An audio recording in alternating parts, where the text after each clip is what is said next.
An exploration ship for the connoisseur, charting new horizons in style.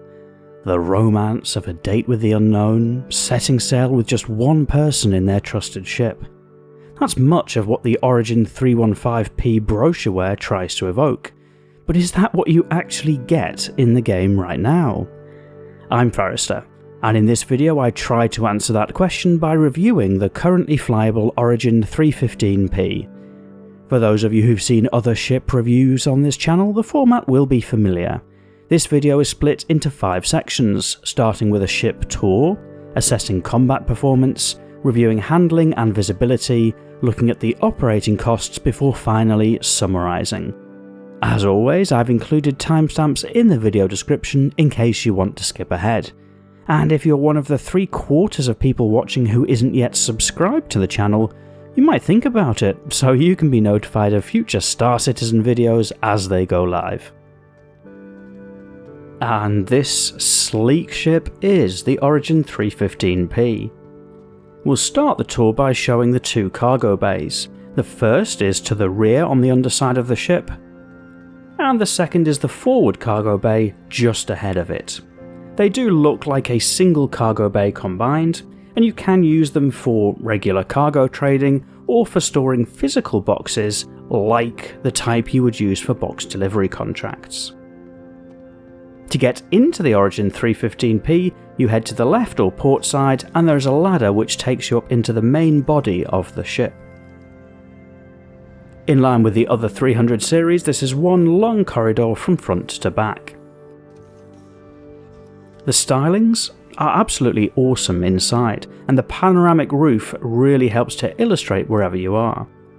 There's a bed for logging out in, a small storage area, and a kitchen area. Looking to the front, all of that open windscreen really helps to help you get into the exploration spirit. And finally, opposite the entry ladder is a small bathroom. The 315P comes armed with 2 size 3 weapons, defaulting to M5A laser cannons.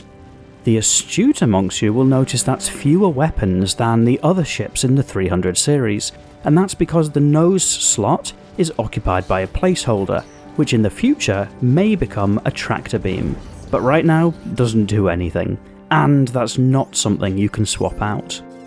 The 315P does carry a couple of size 2 missiles to give a little extra punching power, although in the current patch they're quite difficult to effectively land. Defensively, the 315P carries 2 size 1 shield generators, which is pretty much what you would expect for a ship at this size point. That means that the 315P handles okay in combat. It's not as powerful as a more dedicated combat platform, either a fighter or another ship in the 300 series, but the dual size 3 weapons are enough to create a challenge for unprepared attackers. And with a bit of flying skill, a decent pilot should be able to come out on top of most engagements against medium threat targets. In terms of visibility, and in line with the other ships in the 300 series, the 315P generally offers great all-round visibility, but especially to the top and sides. The cockpit elements, like the engine on and off switches, are tucked away below the primary field of view, which is great. Handling-wise, the 315P is no slouch either. Those big main engines at the back give a lot of thrust in the forward direction, up to a decent top speed of 1,223 meters per second. The 315P also has a relatively high SCM speed at 210 meters per second, and at those speeds it's actually pretty manoeuvrable.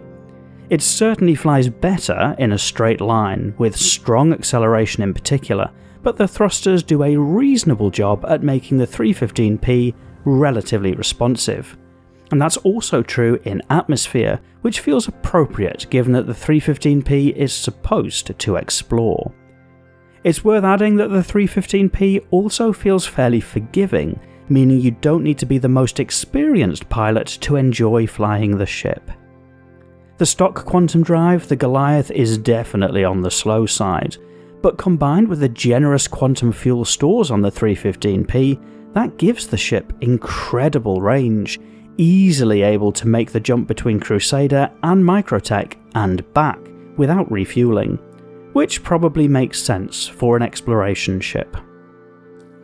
The 315P is very cheap to run, and across repair, rearm and refuel, your bill will probably come in below 1000 Alpha UEC. In terms of making money, the 315P has a few options. With a deployable cargo bay and a very small amount of cargo storage, it's possible to trade, although the margins are so low it's probably not worth it. But that space could be used for box delivery contracts, which the 315P handles just fine. And although the 315P is undergunned compared to the brothers and sisters in the 300 series, it still handles combat contracts, probably to medium threat, just fine too. In terms of loadout changes, I'd pretty much keep the 315P as stock, with the exception of the quantum drive, which for the Stanton system I'd replace with a beacon, just to get around faster. The 315P is fairly easy to fly, which makes it somewhat suited for entry-level exploration. It's armed well enough to be able to fight back against weaker attackers, whilst not being a dedicated combat platform.